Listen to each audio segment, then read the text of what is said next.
il y a 35 ans, le déraillement d'un train d'hydrocarbures à Chavanay. Le 3 décembre 1990, à 23h50 à Chavanay, un petit village de 2000 habitants dans la Loire, un train transportant des hydrocarbures déraille. 9 citernes de 80 mètres cubes chacune se renversent, prennent feu et explosent. Plusieurs habitations sont incendiées, l'électricité et la circulation sont coupées. 180 pompiers mettront près de 7 heures à maîtriser l'incendie. C'est un accident qui aurait pu avoir des conséquences dramatiques, mais qui par miracle n'a fait qu'un blessé.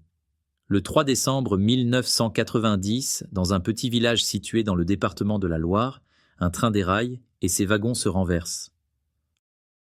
Leur contenu n'est pas anodin. Il s'agit de 9 citernes contenant chacune 80 mètres cubes d'hydrocarbures.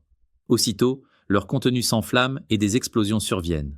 L'essence en feu incendie rapidement plusieurs habitations et le feu nécessite l'intervention de 180 pompiers équipés de motopompes qui ne parviendront à maîtriser l'incendie qu'après près de 7 heures de lutte acharnée.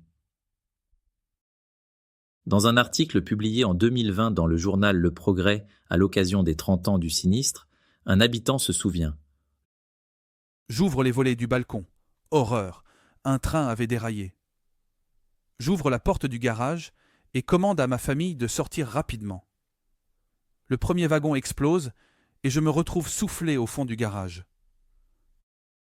Si le bilan humain est exceptionnellement faible, compte tenu de l'importance du sinistre ainsi que de son horaire, en pleine nuit, le bilan matériel est, lui, élevé.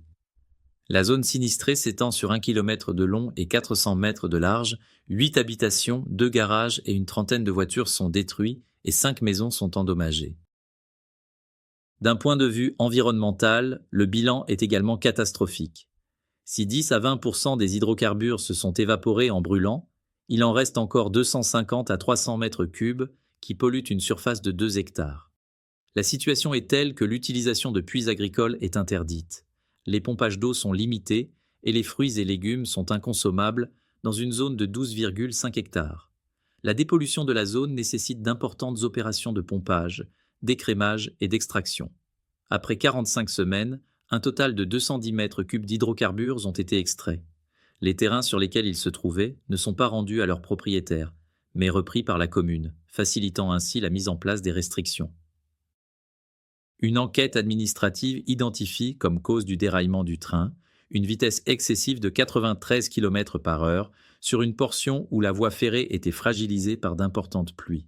Le coût total pour la compagnie ferroviaire sera de 28 millions de francs pour l'intervention d'urgence et la dépollution des lieux, auquel il faut ajouter 20,5 millions d'indemnisations des tiers sinistrés ainsi que de la municipalité.